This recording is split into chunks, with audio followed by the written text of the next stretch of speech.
Hey everyone, welcome back as always to another 10 things you didn't know. This time around, we asked you guys who would you want us to cover next, and surprisingly 34% of you chose Gaara. So here we are providing exactly what you want. Gaara winning over Tobirama sure did shock me. He seems quite popular. Maybe it was his fight against Rock Lee and Sasuke, or maybe it was those sexy glaring eyes. I'm just saying. Boy, if you don't. But guys, by the time you reach the end of this video, make sure to write in the comment section below what info blew your mind the most and what do you like about Gaara. It would be awesome to hear your thoughts. With that, let's just get started.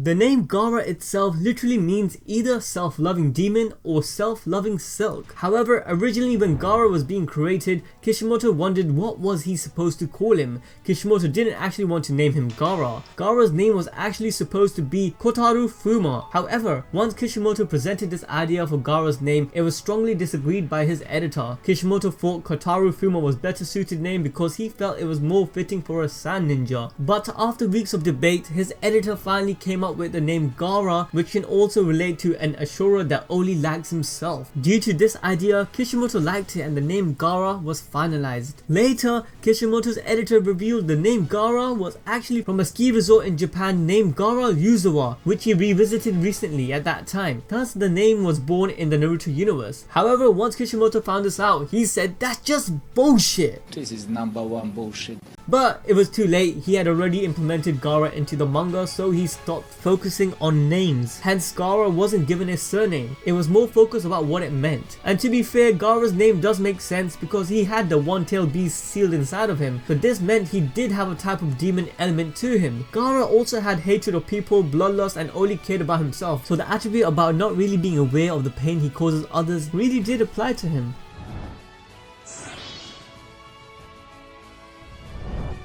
It is revealed in the Naruto Scroll of Formation official data book that Kishimoto's original prototype of Gaara, he was actually going to be an elite 7-year-old ninja instead, who was intended to be named Kumumaru. Gaara's original design Kumumaru was going to be a ninja who abused drugs to push his physical capabilities beyond the natural limits. He would also have a ninken, meaning a ninja dog named Manji. Manji was going to pay homage to Blade of Immortal, which Kishimoto is a fan of. Manji was illustrated to be a small dog with dark markings around his eyes, and the kanji for Manji tatted on his forehead, similar to what Neji had for his seal. Kumumaru's design is actually very different to Gaara's, as he wore a cloak and he had some scarring in his eyes. He actually had a pretty awesome design. Let me know what you guys think in the comment section below. It kind of reminds me of Shinki's coat we see in Boruto. Kishimoto has also admitted during Gaara's creation he purposely made it so that he was to be defeated by the protagonist Naruto Uzumaki. It was also intended that Gaara and Naruto had similar backgrounds in the terms of being rejected by everyone for being a Jinchuriki. Gaara was designed to be withdrawn and sadistic person who would gain sympathy from fans in the manga and anime, as it would be juxtaposed with Naruto's development, who became a cheerful person from the same circumstance. And as mentioned before, Gaara was originally going to be named Fuma Kotaro. This then inspired his design because Fuma Kotaro is actually a folk legend from the Sengoku era of feudal Japan. Fuma is often seen as an inhumane figure who has red hair, inverted eyes, and is basically a wild demon.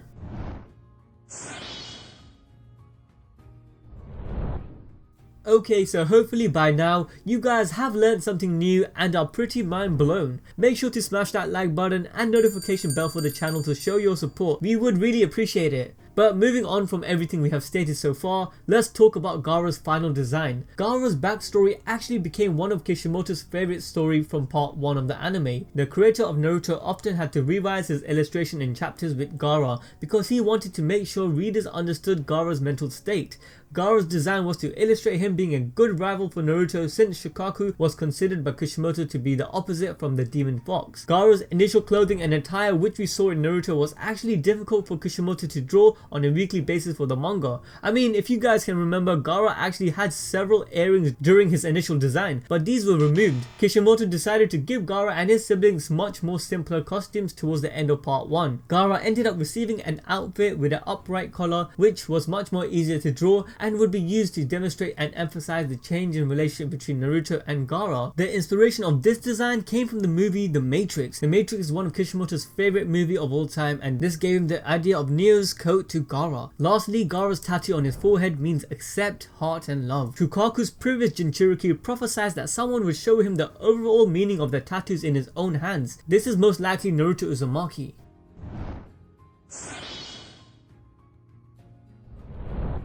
Okay, after we started researching for this video, we both realized that Gaara is underrated on his accomplishments and was completely broken as a kid. Like, at the age of 15, Gaara is the youngest Kage ever in existence shown in the anime so far. Minato might be second place in this as he was either 17 or 20 years of age when he became Hokage. You need to watch our 10 things you didn't know about Minato video after this one to learn more about that. But going back to Gaara, we might as well explain a few accomplishments of his in part 1 of Naruto to put everything into perspective. Gaara as a genin at only 12 years of age was trained at infancy to be a weapon. He never had a normal childhood and was forced to become powerful. He even had assassins trying to kill him at the age of 6 and he still prevailed, with the help of Shukaku of course.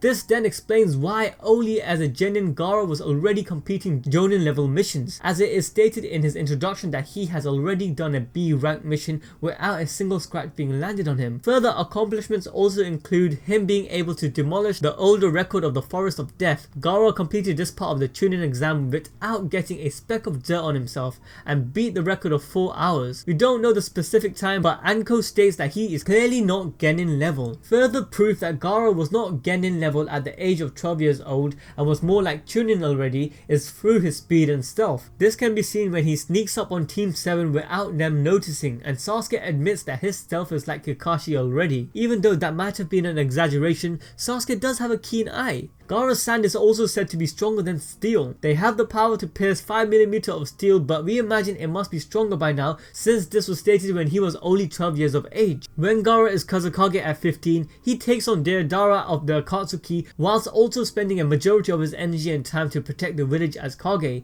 He ends up actually accomplishing this goal and lives on. During this fight, his sensory ability are displayed as he was able to tell Deidara's advances through sand alone. Furthermore, in Gaara's HIDEN, Gaara is shown to have inherited the magnet release Kekigenkai from his father, which he avoids using in battle so he can have it as last resort that his opponents won't know about. This is the same Kekigenkai that his son Shinki has, so he must have trained him using these abilities. Lastly, Gaara has completed 34 official missions in total, 0 D ranks, 9 C ranks, 8 B ranks, 14 A ranks and 3 S rank missions. And in the third data book it is stated that Gaara has 29 out of 40 for his battle stats.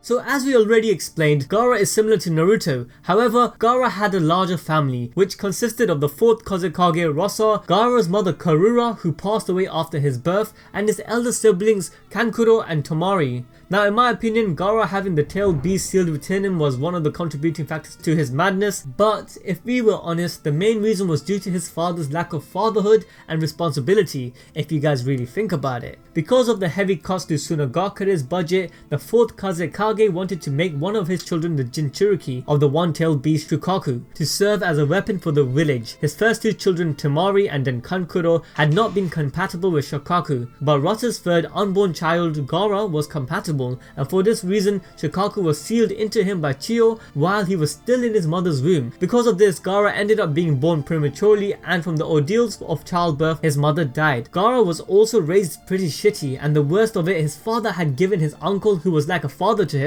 a mission to test Gaara, which ended up scarring Gaara for life. Ultimately, Gaara was driven to madness by his own father. On the topic of madness, one of the contributing factors towards Gaara's early insanity was his inability to sleep. Shukaku would constantly whisper in his mind, telling him if he slept, he would take over his body fully. For a long time, Gaara actually avoided sleeping altogether.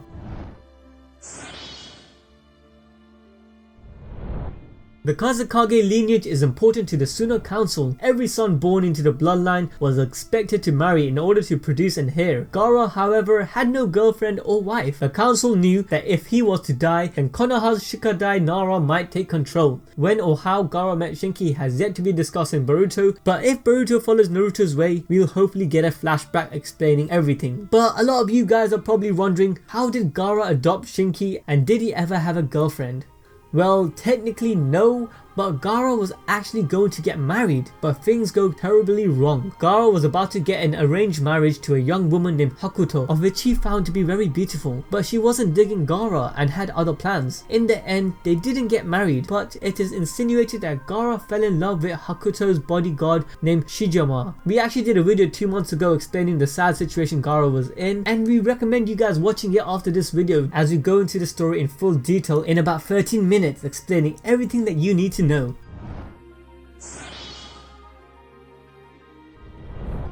For the Japanese dub, Gaara is voiced by Akira Ishida, who is also known for voicing Hideo Shimada from Parasite, Zero from Fairy Tail, and Efren Zala from Gundam Seed Destiny. Ishida was actually chosen as the most popular voice actor in the Anime Grand Prix in 2004, and won the Best Supporting Male Character Award at the first Seiyu Awards in 2007. Personally, I thought Gaara's voice was executed perfectly, especially when displaying Gaara's various emotions. For the English dub, Gaara is voiced by Liam O'Brien, who is also the voice for Archer from Fate Stay Night, Kenzo Tenma from Monster, and Lloyd from Code Geass.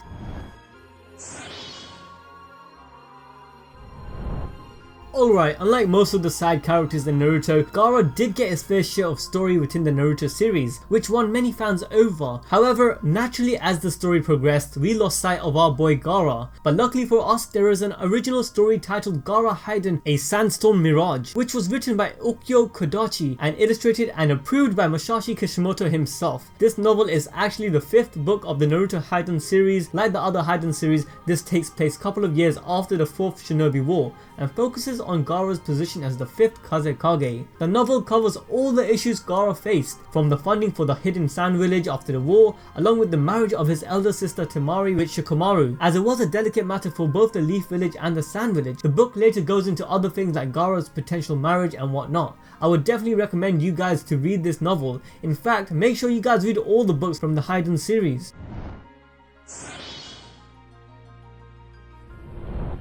Like I mentioned earlier, Gaara gained a lot of fans after his introduction, cause come on now, whenever we see an OP monster like Gaara, we can't help but get excited. In the Naruto character popularity poll, Gaara is one of the 4 characters to always have placed in the top 10 position for every poll. For the 1st, 2nd and 3rd popularity poll, Gaara was always placed 7th. For the 4th poll, Gaara dropped down to 8th rank, and for the 5th poll, he went down again to 10th position. But I guess everyone realized where Gaara really belonged, because for the 6th poll, Gaara was back to his 7th position, and later Gaara made it at number 4, right behind Naruto, Sasuke and Kakashi.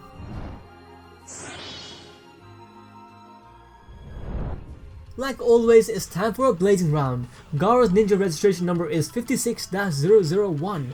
Gaara was born on the 19th of January, giving him the astrological sign of Capricorn. In the first part of Naruto, Gaara is around 12 to 13 years of age and weighed around 39 to 40 kg. His height was around 146.1 cm to 148.1 cm. In part 2, where Gaara was from the age of 15 to 17, he weighed around 50.9 kg and was 166.1 cm tall, which was the same weight and height Naruto was for part 2. In Boruto, Gaara is said to have grown to 172 cm tall. Gaara has the blood type of AB, and in the databooks it states that Gaara's favourite food are salted tongue and gizzard, while his least favourite are yokan and marron glace. For his hobby, Gaara likes battling and cultivating cacti. Gaara's greatest wish is to fight Sasuke Uchiha and anyone if it's for the sake of his village. Alright guys, you have made it to the end. Let us know that you have reached there by leaving a comment in the comment section below about who you think Gaara should end up with. Or do you guys prefer that Gaara stays as a single dad? Let me know. And remember to smash that like button if you enjoyed this video, subscribe if you haven't, ding that notification bell. Until then, I'll see you guys next time.